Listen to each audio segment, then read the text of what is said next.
Okay, we're gonna make some meatloaf today. We're having it for dinner and we're canning it, and I'm gonna do some low carb and some regular for us regular carb people. I'm gonna give you the recipe real quick. I'm doing 8 pounds of burger, so mine is gonna be mega large. Yes, it's gonna be mega large. I'm gonna can it. I use these jars, 1.5 pints. I like them because they're long and they just slide out nice. And I'm gonna do some lunch size. Make sure to oil these. You can use spray, oil, any kind of oil that you want. So I'm gonna give you the recipe real quick for a normal amount. So you're gonna want 2 pounds of burger, 1 medium onion chopped, a cup of ketchup, tablespoon of minced garlic, a tablespoon of Worcestershire sauce, 4 eggs, and then you can either use breadcrumbs, cracker crumbs, or even oatmeal for the binder. So I have all of my stuff. Oh, did I say eggs? 4 eggs. 4 eggs. So I have everything measured out so we can hopefully go through this relatively quickly. Okay, so I'm using 80-20 burger. Actually, I think it's I can't remember what the 90-10. butcher said it was. But anyway, could you do me a soup? Ow, that hurts. Could you do me a big favor and push up my sleeve? I'll do my best. Oh, wow. I only have one hand. I got to do the phone. Okay. We're going to mush this up really good. Okay, and to this, we're just going to add all of our ingredients. Our garlic, our Worcestershire sauce, our onions. Did I say that this takes 1 medium onion? Yes, you did. And we're gonna mix this in really well. And then we're gonna add all the rest of our stuff, our eggs and our ketchup. So I'll be back momentarily.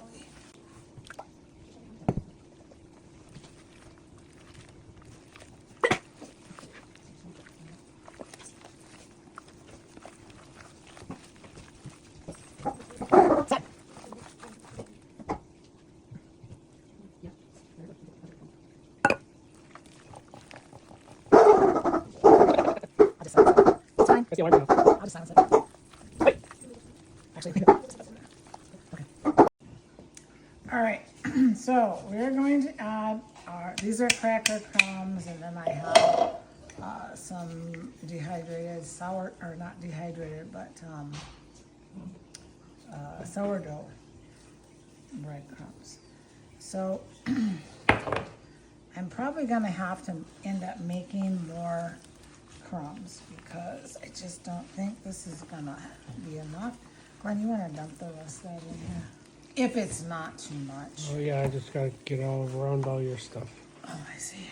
Just dump it all. Once we get this all mixed in, we're gonna let it sit for about 15 minutes until those crackers absorb what they can, or crumbs, or anyway, yeah. I also have I have breadcrumbs for Glenn's low carb meatloaf that I'll go ahead and put those in, and I'll do the same thing. So this smells so good. Can you smell it? Your smeller's broken. Yours works overtime. Boom.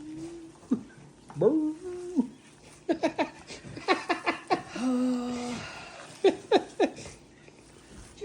Okay, so anyway, I'm gonna let this sit for about 15 minutes and we'll come back and see if I need anything else. You can, I don't know if I said it before, but you can use oatmeal if you need to.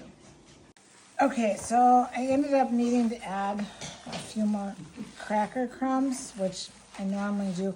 I don't measure these because it's always different, always. So I'm going to, my sleeve fell down.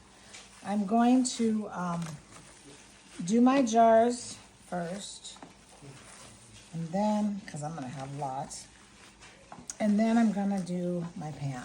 Actually, no, I'm gonna do my pan first, because that's just what I'm gonna do.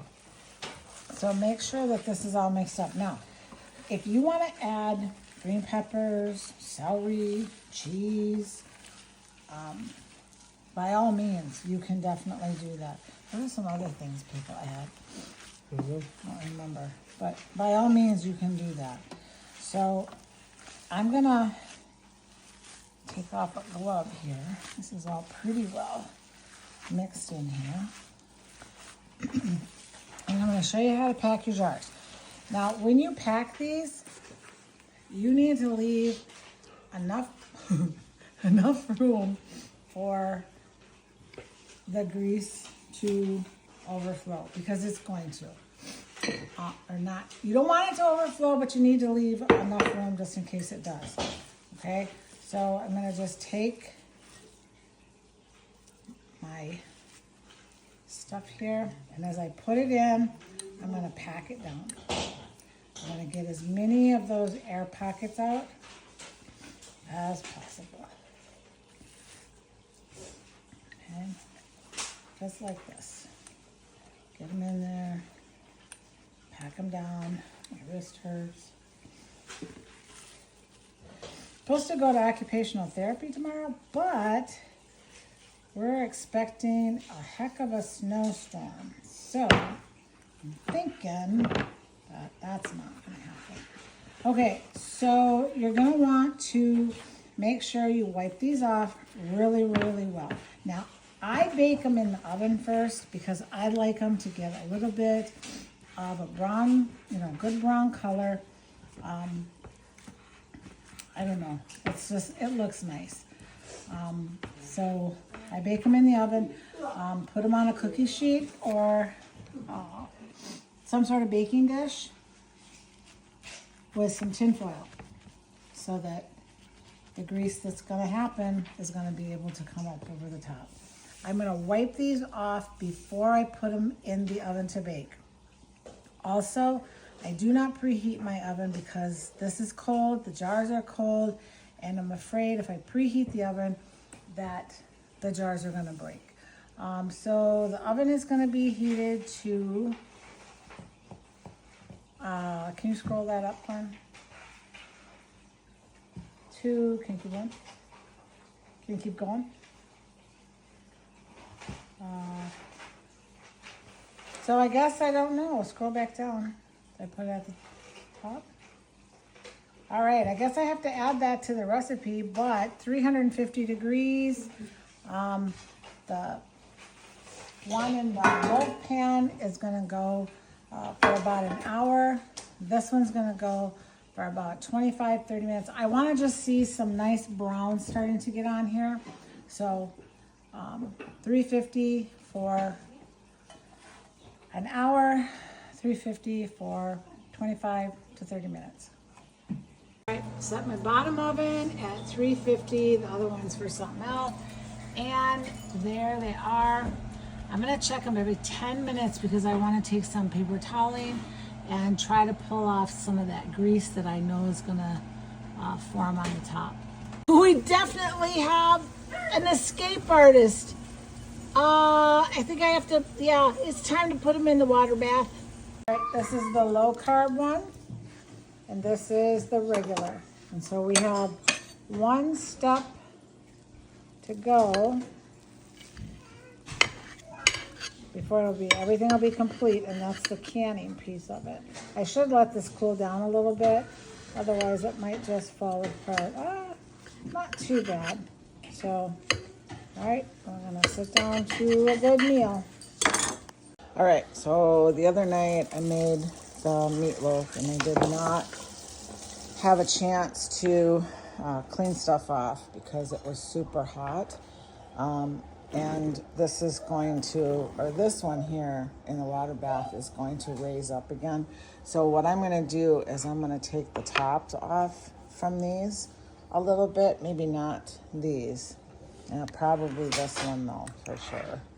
because it's pretty full. But I had put them in the fridge, and they were too hot to clean off because I made a mess. So I'm gonna get these cleaned off really well, and then I'm gonna get them in the water bath and go for 3 hours with them. Alrighty, so the meatloaf is done. A little dark on top, but it's still fine. It's good stuff. And I have my individual servings. None of them siphoned. I had to take some off the top. Oops, how come that one's wet? Oh. Anyway, it works out great, and this is so nice to be able to just go downstairs and grab off the shelf on a, for a quick meal at night. So, there you go.